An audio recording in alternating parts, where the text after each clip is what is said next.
What happens when a man who has everything is about to lose the one thing he never truly valued? We're not talking about his fortune, his penthouse, or his private jet. We're talking about his wife. Picture this: the sterile white walls of the most exclusive maternity ward in the city. A woman is in the throes of labor, her body screaming as she prepares to bring new life into the world. Her husband, a self-made tech billionaire, is just a few feet away. But he's not holding her hand. He's on his phone, closing the deal of a lifetime, while his mistress stands by his side. But in this story of ultimate betrayal, there is a twist so profound it will shatter his entire empire. Oliver Sterling believed he was the master of his universe. At 35, his face was plastered on the covers of Forbes and Wired.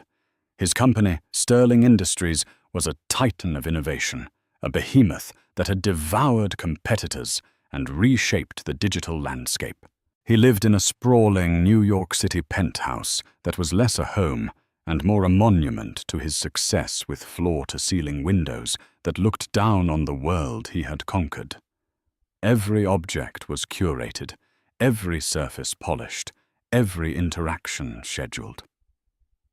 His wife, Chloe Sterling, was supposed to be the most beautiful and perfect of his acquisitions. They had met 5 years ago, when she was a soft-spoken art curator, with a brilliant mind and a warmth that briefly melted his icy ambition. He saw her as the perfect partner, elegant, intelligent, and from a respectable, albeit unremarkable, middle-class family, the Chens. They were quiet people, a high school principal, and a retired librarian, whom Oliver treated with a polite but visible condescension during their rare holiday visits. They didn't fit into his world of cutthroat deals and champagne-fueled galas. In the first year of their marriage, Chloe had tried to build a home within the glass fortress. She filled it with art that had soul, not just a price tag. She tried to schedule unscheduled time evenings where phones were forbidden. But Oliver's universe had no room for spontaneity. His phone was a phantom limb, an extension of his will, and it was never silent. Now 9 months pregnant with their first child, Chloe felt the full weight of her gilded cage. The penthouse had never felt larger or colder. Oliver's excitement about the baby seemed transactional. He had already hired a team of nannies, enrolled the unborn child in the most exclusive preschools, and set up a trust fund that could finance a small nation. But he had never once simply placed his hand on her swollen belly and waited to feel his son kick. He was engineering a perfect heir, not preparing for fatherhood. Lately, his distraction had morphed into a manic obsession. He was on the verge of the biggest acquisition of his career, a hostile takeover of a rival tech firm, Apex Innovations. Apex was the final piece of his puzzle, the move that would make him not just a billionaire, but a legend. He spoke of it constantly, his eyes gleaming with a predatory light. "It's about legacy, Chloe," he'd said just last night, pacing the length of their living room. His phone pressed to his ear. "This deal, this is immortality." Chloe sat on the sofa, a book resting unread on her lap, feeling as much a part of the decor as the marble statue in the corner. "What about this legacy?" she had asked, softly gesturing to her belly. Oliver had paused, glancing over. "Of course, sweetheart. This is all for him. For us."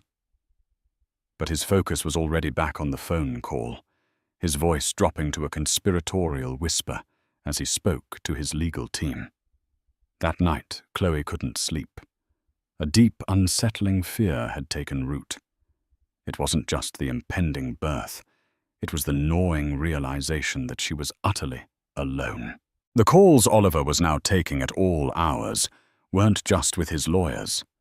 Sometimes a different voice would murmur on the other end, a distinctly feminine voice, smooth and confident.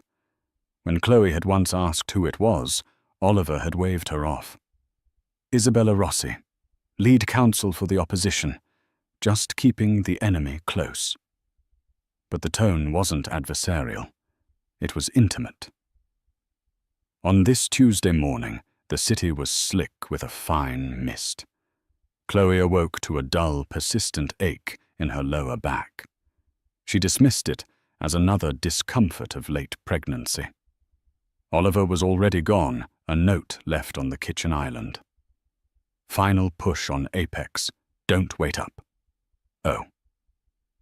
By midday, the ache was no longer dull.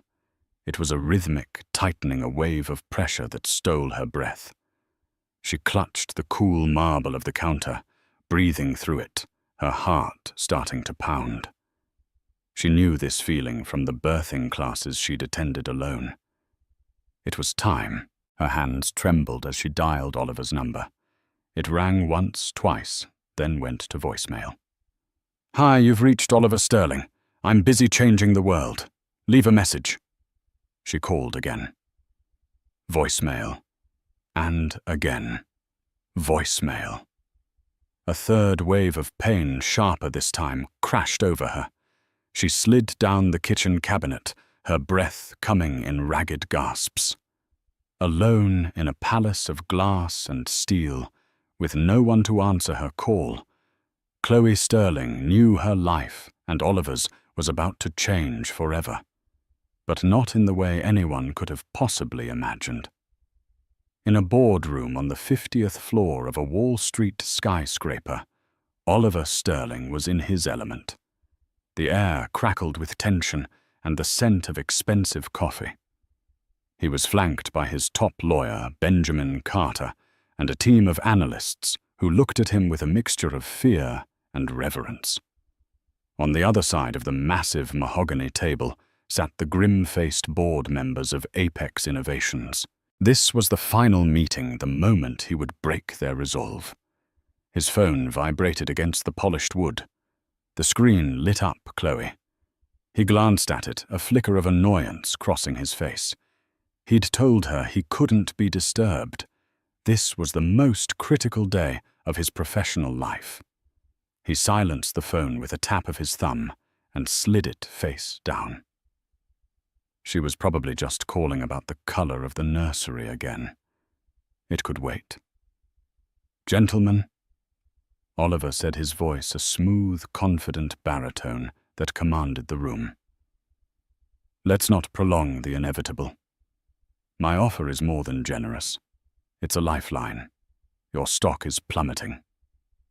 Your last product launch was a disaster.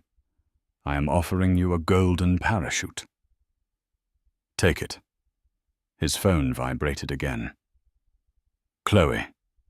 A text message followed. "Oliver. I think it's starting. Please call me." He read it, his jaw tightening slightly. Starting. It was probably just Braxton Hicks. The doctors said first babies always took their time. She was being dramatic. He had a company to conquer. He typed a quick reply under the table. "In a meeting. Can't talk. Call Dr. Miller if worried." He didn't wait for a response.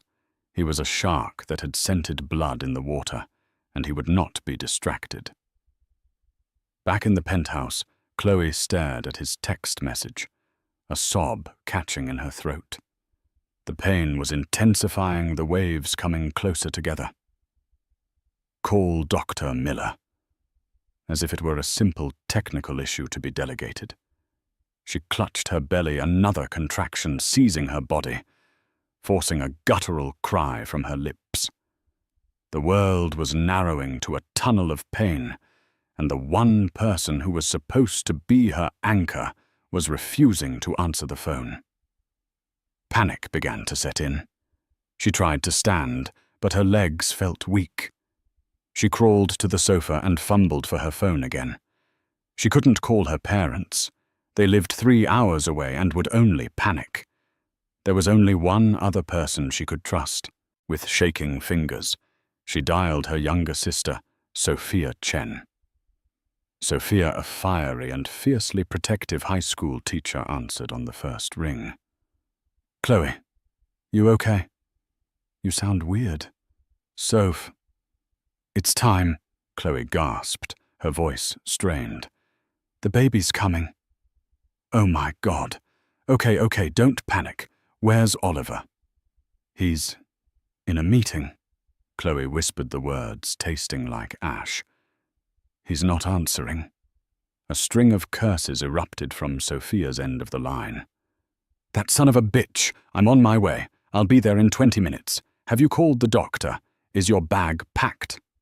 "Yes, the bag's by the door," Chloe breathed, focusing on her sister's practical, commanding voice. "The doctor said to come in." "Okay, Chloe. Just breathe. I'm coming. We don't need him." Those last words echoed in Chloe's mind. We don't need him. For months, she had felt that emotionally.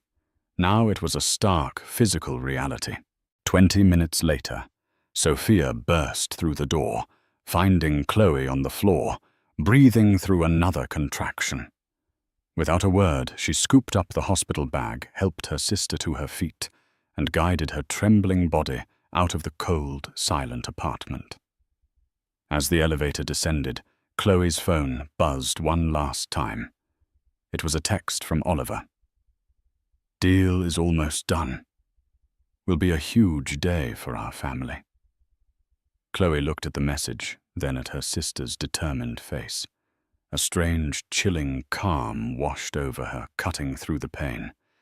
He was celebrating the birth of his new legacy while completely ignoring the one that was currently fighting its way into the world. In that moment, something inside her, something that had been slowly cracking for years, finally shattered. The woman who entered the hospital that afternoon was not the same one who had woken up in Oliver Sterling's bed. The Harris Medical Pavilion was the epitome of luxury healthcare. It was more like a 5-star hotel than a hospital with private suites, concierge services, and a staff trained to handle the city's most powerful and demanding clientele. Chloe, leaning heavily on Sophia, was checked in immediately. They were ushered into a spacious birthing suite with soft lighting and a view of the East River. But no amount of luxury could mask the brutal reality of labor. Hours passed in a blur of pain, monitoring, and deep rhythmic breathing. Sophia was a rock, holding her hand, wiping her brow, whispering encouragements. She'd sent Oliver a dozen furious texts and left a scathing voicemail on his assistant's phone. There was no reply. It was almost 7 p.m. when he finally arrived. Oliver swept into the room, not with the panicked concern of an expectant father, but with the triumphant energy of a conquering hero. He was still in his impeccably tailored suit, his hair perfectly coiffed. He hadn't even loosened his tie. "We did it, Chloe," he announced, his voice booming in the quiet room. "We got Apex. The deal is closed. We're unstoppable." He strode over to her, his phone still in hand, and gave her a perfunctory kiss on the forehead. Chloe flinched, turning her face away. The smell of his expensive cologne was nauseating. Another contraction was building, and she squeezed Sophia's hand so hard her knuckles turned white. "Oliver!" Sophia hissed, her eyes like daggers. "She's in labor. She's been in labor for 7 hours. Where the hell have you been?" Oliver's celebratory mood deflated slightly. He looked at the heart monitor, the IV drip, and Chloe's sweat-drenched face, as if seeing them for the first time. I know. I came as soon as I could. The final signing was unavoidable." He tried to take Chloe's other hand, but she pulled it away. "Get out," she whispered, her voice raw. "What, Chloe, don't be like that. It was a big day." Our son is going to be born into an empire, he said, his tone placating as if speaking to a child. Before the argument could escalate, the door to the suite opened again. A woman stood there poised and impossibly chic in a form-fitting designer dress. She was tall, with raven hair pulled back in a severe ponytail, and a gaze that was both sharp and predatory. She held a small, expensive-looking gift bag. It was Isabella Rossi. Sophia shot to her feet. "Who the hell are you? This is a private room." Isabella's lips curved into a cool, dismissive smile. She ignored Sophia completely, her eyes fixed on Oliver. "I hope I'm not interrupting," she said, her voice like velvet-wrapped steel. "I just wanted to drop this off and to congratulate the victor in person." Oliver's face went pale. He looked from Isabella to Chloe, a deer caught in the headlights. "Isabella, what are you doing here? This is not the time or the place." "Isn't it?" she countered, gliding further into the room. She placed the gift bag on a side table. "We just closed the biggest deal of our careers. It feels like a moment to be shared." Her gaze drifted to Chloe, a flicker of something that looked like pity, or perhaps triumph in her eyes. "You must be the wife. Chloe is it I've heard so much about you." Chloe stared at her, the pieces clicking into place with horrifying clarity. The late-night calls, the intimate tone. This was no mere business rival. This was the other woman, standing in her delivery room, and her husband had brought her here. Not literally, perhaps, but his actions, his world, his betrayal, they had invited her in. A wave of pain, more intense than any before, ripped through Chloe. But this time it was mixed with a pure, white-hot rage. She let out a scream that was part agony and part primal fury. The heart monitor beeped erratically. "Everyone out," a stern voice commanded. A no-nonsense nurse, Patricia, had entered, taking in the scene with a practiced, weary eye. "Out now. The patient's blood pressure is spiking. You," she said, pointing a finger at Oliver, "are the father. Then you can stay. The rest of you leave." "I'm not going anywhere," Isabella said smoothly, crossing her arms. "Oliver and I have things to discuss." "I'm his sister," Sophia snapped, standing her ground beside Chloe's bed.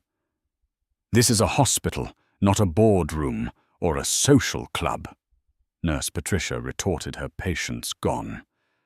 "I will call security. Get out." Oliver looked completely overwhelmed, his carefully constructed universe imploding. He opened his mouth to say something to try and control the situation, but no words came out.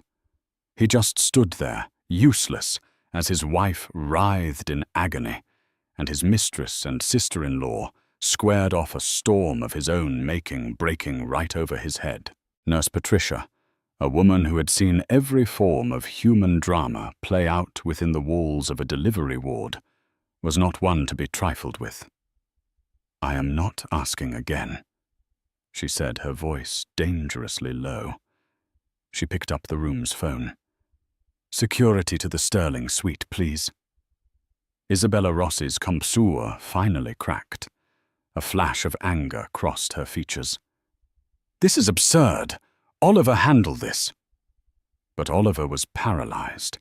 He was a man used to manipulating stock prices and boardrooms, not the raw, volatile emotions of the three women whose lives were colliding because of him. He looked at Chloe, her face contorted in pain and betrayal, and for the first time a sliver of genuine fear pierced his armor of arrogance. "Isabella, please," he managed, his voice weak. "Just wait outside." "Wait outside like some common assistant," she scoffed. She turned her venom on Chloe. You know, for months he's been telling me how he's trapped in a loveless marriage, how his wife doesn't understand his ambition. He was going to leave you after the baby was born, after the deal was done. He told me that. Every word was a physical blow to Chloe. She pushed herself up on her elbows, her eyes burning with unshed tears and newfound strength. And you believed him? She shot back, her voice shaking but clear. You thought you were the special one. You're just a clause in a contract, a temporary asset. He collects things, Isabella, trophies, companies, people. And when they no longer serve their purpose, he discards them. And what does that make you? Isabella sneered. The outdated model he can't wait to trade in. Enough! Sophia roared, stepping between Isabella and the bed. Get your cheap ambulance-chasing perfume out of this room before I physically throw you out. Just then, 2 uniformed security guards appeared at the door. They were large, stoic men, unfazed by the wealth on display. Is there a problem here, nurse? One asked Patricia. Yes, the nurse said calmly. This woman needs to be escorted from the premises. She's not family, and she is distressing my patient. Isabella looked at Oliver, her expression demanding he intervene. Oliver, are you going to let this happen? Oliver finally found his voice, a desperate attempt to regain control. Wait, everyone just calm down. There's no need for security. Isabella, you should go. We'll talk later. Oh, there's nothing to talk about, Isabella said, her voice dripping with ice. A cruel smirk played on her lips as she looked at Chloe one last time. Congratulations on the new heir. I suppose someone has to produce them. Enjoy your moment. She turned with a dramatic flourish and walked out the security guards, following her down the hall. The room fell into a heavy silence, broken only by Chloe's ragged breathing and the steady beep of the monitors. Sophia rushed to her sister's side, her own face pale with rage. Oliver ran a hand through his hair, looking utterly lost. Chloe, I am so sorry. I don't know why she came. This deal, it makes people crazy. She didn't make you cheat, Oliver. Chloe said, her voice flat and devoid of emotion. She didn't make you ignore my calls. She didn't make you value a contract more than the birth of your own child. You did all of that on your own. Suddenly, a sharp, piercing alarm blared from the fetal heart monitor. The steady beeping turned into a frantic, high-pitched whine. Nurse Patricia's eyes snapped to the screen. The baby's heart rate is dropping, Dr. Miller. I need you in here now. The world dissolved into controlled chaos. Medical staff flooded the room. They pushed Oliver and Sophia towards the door. We need space. You need to leave. Oliver stood frozen in the hallway, the sterile white walls closing in on him. He could hear snippets of urgent conversation from the room. Deceleration, cord compression, prep for an emergency C-section. His empire was secure. His legacy was cemented. And inside that room, his wife and unborn child were in peril, a crisis he had directly caused and was now utterly powerless to stop. The master of the universe was just a man in a hallway, locked out of the only thing that should have ever mattered. The hallway of a maternity ward is a strange purgatory. It's a place of anxious pacing, hushed whispers, and the distant, muffled cries of newborns.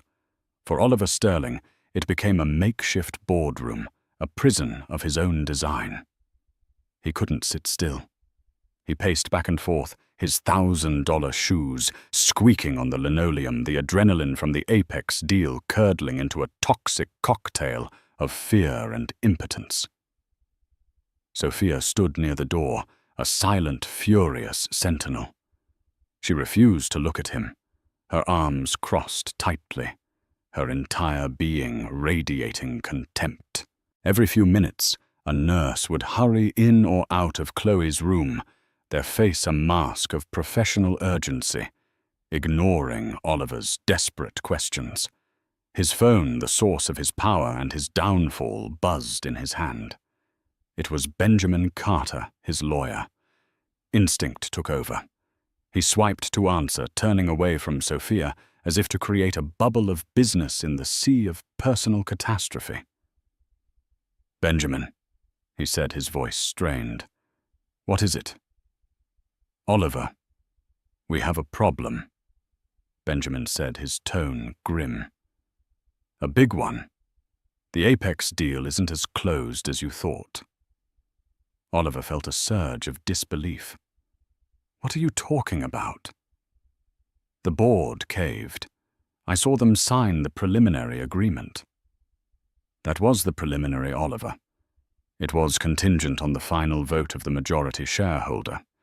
We thought it was a formality. A reclusive European billionaire who always votes with the board. But he hasn't voted.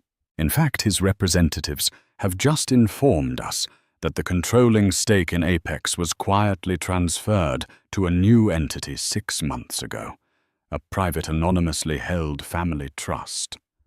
Oliver stopped pacing. A cold dread, colder than the fear for his wife and child, began to creep up his spine. "What trust? Who are they?" "Find out. Throw money at them. Whatever it takes. I did not just spend 6 months of my life on this to have it torpedoed by some ghost." "We're trying," Benjamin said, the stress evident in his voice. "They're stonewalling us. They're registered through a labyrinth of shell corporations.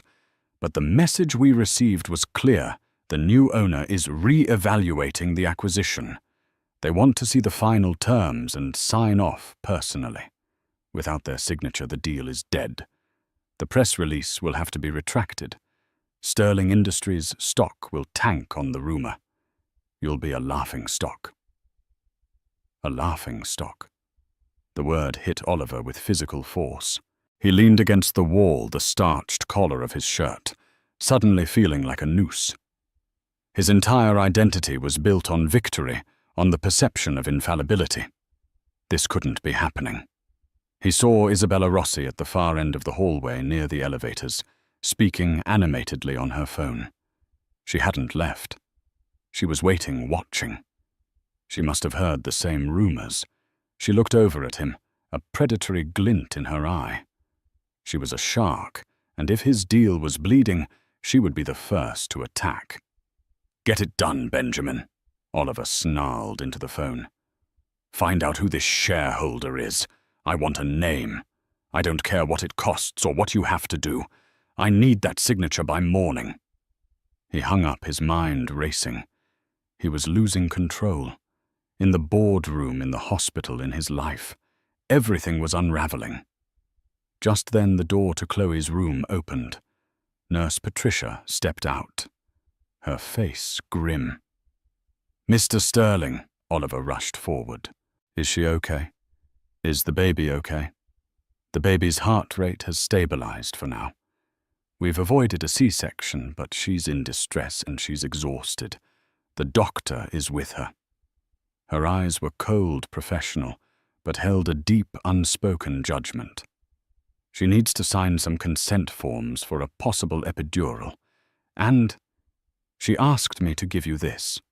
She handed him a thick, sealed manila envelope.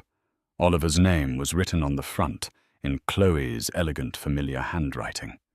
He stared at it, confused. "What is this divorce papers?" The thought came out of nowhere, a testament to his panicked state.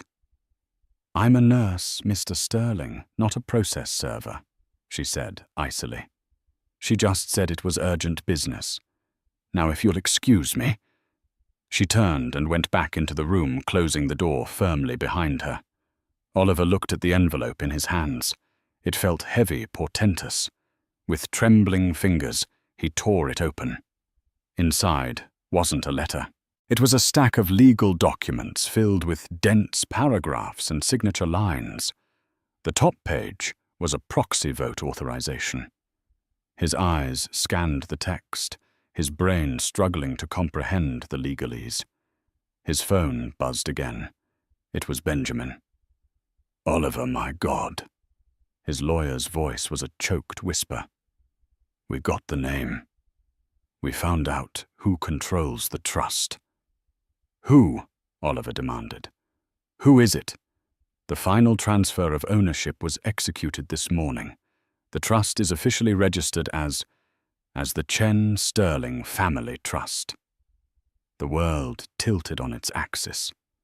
Chen, Chloe's maiden name, the name of the quiet, unassuming family he had so thoroughly dismissed. Oliver's eyes dropped back to the document in his hand. He saw the name of the company it was for, printed in bold black letters at the top of the page.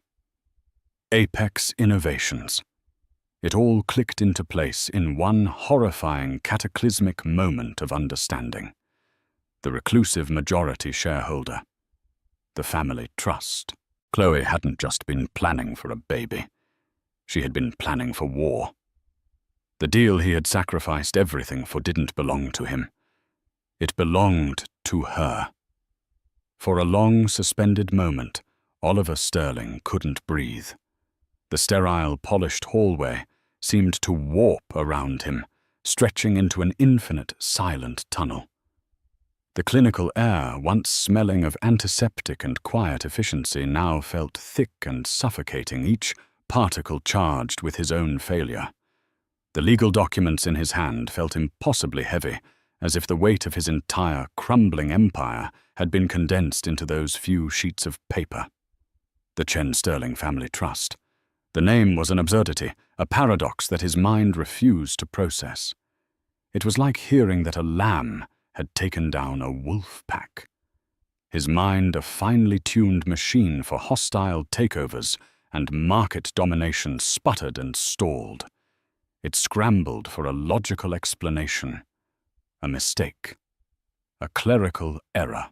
Perhaps a distant, unknown Sterling relative had married a Chen. It had to be a coincidence. It was the only possibility that allowed his universe to remain intact. He replayed the last year in a frantic, disjointed montage, searching for a clue, a sign he had missed. Chloe's family. The Chens. Her father, Richard, was a high school principal whose greatest ambition seemed to be perfecting his rose garden. Her mother, Mary, was a retired librarian who spoke in soft, apologetic tones and catalogued her spices alphabetically. He saw them clearly in his mind's eye, sitting at his dinner table during their last excruciating holiday visit, looking out of place and timid amidst the cold chrome and sprawling city views of his penthouse. He had treated them with the polite surface-level condescension he reserved for all people he deemed unimportant a social utility to be tolerated for Chloe's sake. Then a flicker of a memory dismissed as inconsequential at the time ignited in his brain. It was from about a year ago. Chloe had been quiet for days, grieving. Her estranged uncle, her mother's brother, had passed away. Oliver had barely registered the news, offering a clipped "my condolences" before turning back to his work. Later, she had approached him in his study, holding a sheaf of papers from an estate lawyer. "My uncle left me his portfolio," she had said, her voice small. "It's mostly tech stocks. I don't really understand any of it." Oliver remembered leaning back in his chair, a patronizing smile on his face. He hadn't even looked at the papers she held out. "Don't you worry about it, sweetheart." He had told her the words, now dripping with a fatal irony. "I'll have my accountants roll it into our asset management fund. It'll be a nice little nest egg for you." He had seen it as pocket money, a quaint inheritance. He, the great Oliver Sterling, had never once thought to ask the name of her uncle or the specific companies in the portfolio. Why would he? He was the sun. Her small inheritance was a firefly.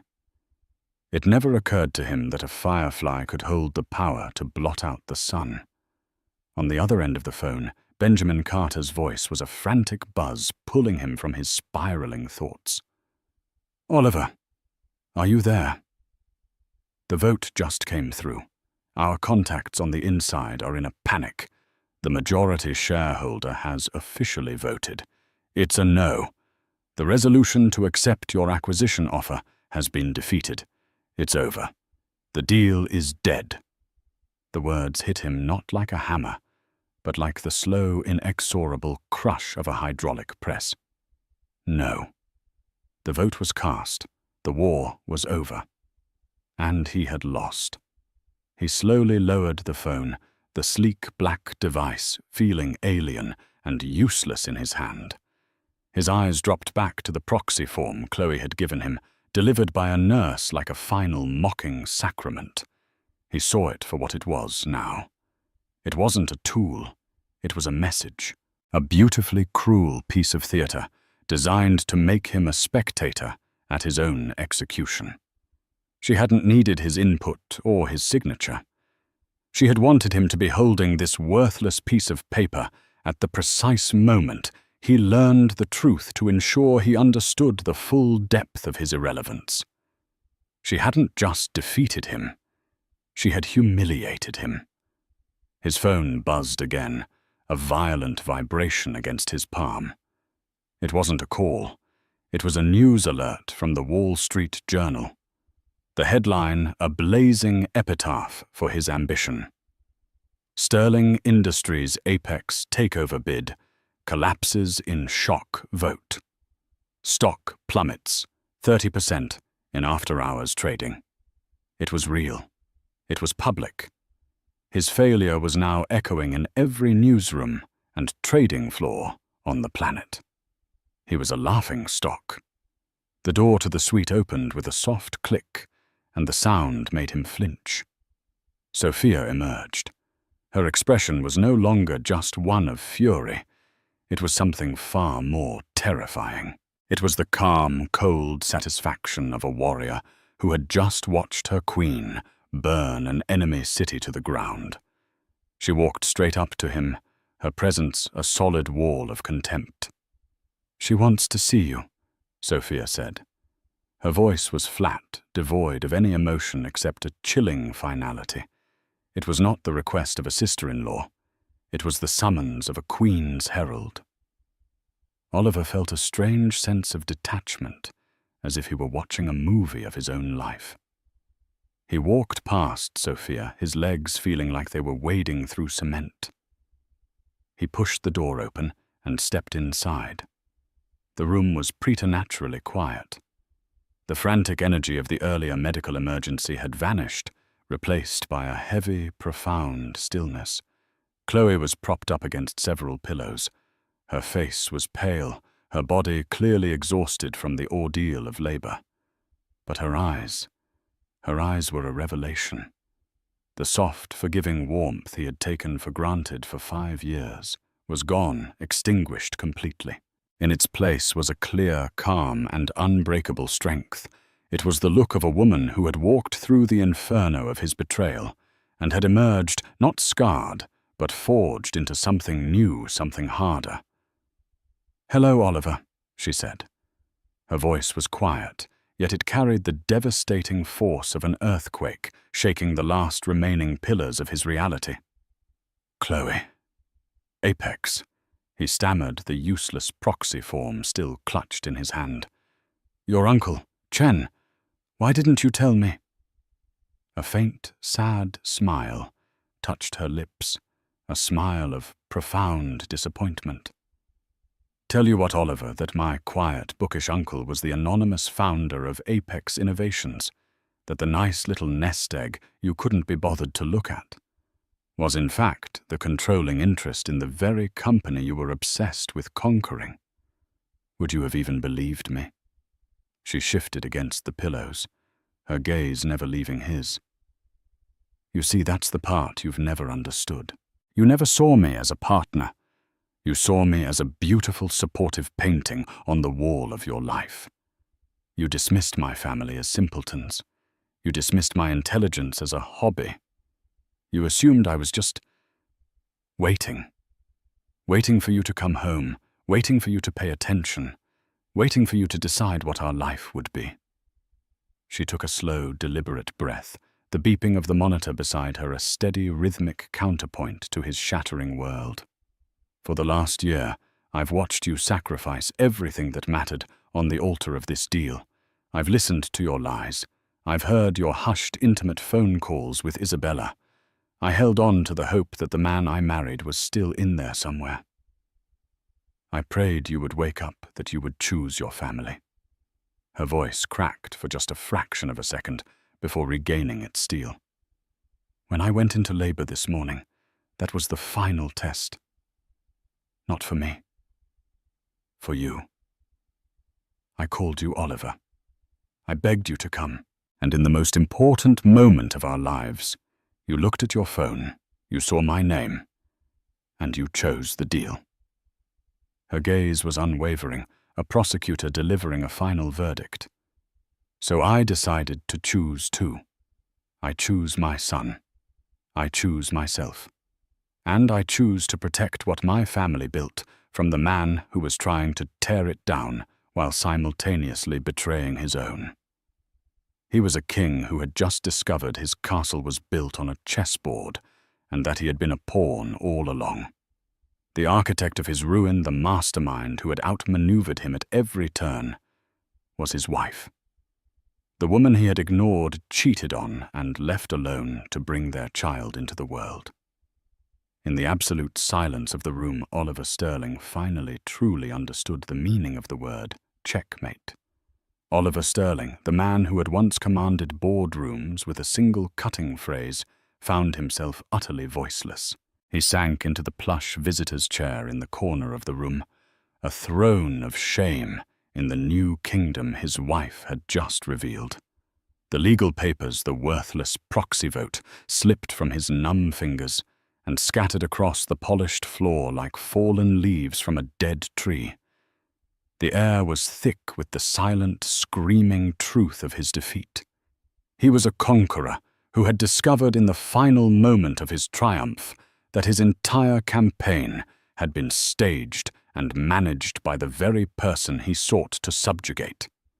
He looked at Chloe, truly seeing the stranger she had become, or perhaps the woman she had been all along, hidden behind a veil of his own arrogance. He felt a pathetic, desperate question claw its way up his throat, the last gasp of a drowning man. "What do you want, Chloe?" he asked, his voice a hoarse, broken whisper that was swallowed by the silence of the room. "Is it money? Revenge? Is this all just to punish me?" Chloe's expression didn't soften, but a profound, aching sadness flickered in her eyes, a glimpse of the woman she had been before he had broken her heart. "Punishment is for children, Oliver. This is about consequences," she said, her voice a model of chilling composure. "What I wanted, what I have wanted for years, was a husband. I wanted a partner to build a life with a man who saw me as his equal. I wanted a father for my child who would value his family more than his stock portfolio." She paused, letting the weight of her words settle into the space between them. "That man, I have realized, does not exist. He was either a fantasy I created or a man you left behind long ago. So now I want something else. I want security. I want to build a fortress around my son, so that your ambition, your ego, and your betrayals can never touch him. I am taking away your ability to burn down our house for the warmth of your own vanity." Her gaze was unyielding. She gestured toward a sleek leather briefcase that Sophia, standing like a loyal guard, had placed by her bed. "While you were busy toasting your victory with your mistress this afternoon, I was on a conference call with my legal team. They are considerably more competent than yours, it seems. They drew these up." Sophia, with a deliberate and almost ceremonial slowness, opened the briefcase. She didn't produce divorce papers. That would have been too simple, too clean an exit for him. Instead, she retrieved a thick, bound document and handed it to Oliver. The title on the cover read, "Irrevocable Transfer of Controlling Interest." "It's a simple proposal." Chloe explained, her tone as level and dispassionate as if she were dictating a business memo. "A corporate restructuring, you might call it. You will sign over 60% of your controlling shares in Sterling Industries to a new irrevocable trust. The sole beneficiary of that trust will be our son Alexander Chen Sterling. As he is a minor, the trust will require a trustee to manage his interests. I will be the sole trustee." Oliver stared at her, his mind reeling as it tried to calculate the sheer scale of what she was demanding. 60%. Chloe, you want to take my company, the company I built from nothing. With my own 2 hands. A spark of his old wounded pride flared. "Did you?" She countered, a single eyebrow raised in cool disbelief. "Or did you build it with predatory loans by crushing smaller competitors, by sacrificing your humanity for a bottom line?" "I am not taking your company. Oliver, I am placing it in receivership. The family's receivership. You will retain a title. You will keep a handsome salary and a minority stake that will ensure you remain a very wealthy man for the rest of your life. But you will no longer have control. You will answer to a board that I appoint. Your power to make reckless, family-destroying decisions will be gone. It's a cold, clean amputation of your authority." She let him absorb the brutal finality of her terms before she delivered the final devastating blow. "This, Oliver, is the non-negotiable term for my silence and my discretion. The alternative is considerably less pleasant for you." "Alternative?" He scoffed, the sound hollow and weak, even to his own ears. "Oh yes," Chloe said, a dangerous glint in her eyes. "There is always an alternative. In the alternative, I don't sign this agreement. Instead, tomorrow morning, I hold a press conference. I am, after all, the newly revealed majority shareholder of Apex Innovations, the woman who single-handedly torpedoed your great legacy deal. I think the media would be quite interested in my story." She leaned forward slightly, her voice dropping as she painted a vivid picture of his utter annihilation. "I will tell them everything. I will tell them about the husband who ignored his wife's frantic calls while she was in labor, all to close a deal. I'll tell them about the mistress he had waiting in the wings. Then I, the wronged wife, will announce that Apex Innovations, financially robust and now morally superior, is initiating a hostile takeover of the scandal-plagued Sterling Industries. With your stock already in freefall and your reputation in ashes, your shareholders will abandon you in droves. Your board will turn on you. I will use Apex's vast resources to gut your company, and I will buy its component parts for pennies on the dollar. You will be left with nothing. Not a company, not a reputation, not even a shred of dignity. You will be a business school case study on hubris and failure for generations to come." It was a checkmate delivered with the precision of a surgeon and the ruthlessness of an assassin. She had used his own playbook against him. He was trapped, his every possible move anticipated and countered. If he fought her, he would be publicly and financially obliterated. If he surrendered, he would live on as a neutered king, a figurehead in the empire. He dohodru once, ruled. He looked at her, at this brilliant, formidable woman he had married, and then discarded. He felt a sudden, dizzying sense of vertigo, as if the last 5 years of his life had been a lie, a carefully constructed stage play where he was the only actor who didn't know the script. His gaze drifted past her out the large window that overlooked the hospital's main entrance. As if on cue, he saw Isabella Rossi, a sharp silhouette under the cold blue lights of the evening. She was arguing with the taxi driver, her frustration palpable even from this distance. She had seen the news alerts. She understood the seismic shift in power. The ship was sinking, and she, a creature of pure self-interest, was trying to flee. "There's one more thing," Chloe said, her voice pulling him back. Her expression was hard now, all traces of sadness gone. "A loose end." She picked up the room's phone and dialed a single number. "Security. This is Chloe Sterling in Suite 7 of the Harris Pavilion. Thank you for your assistance earlier. There is a woman, Isabella Rossi, who is still on the premises. I would like to formally press charges for harassment and have her permanently trespassed from this property.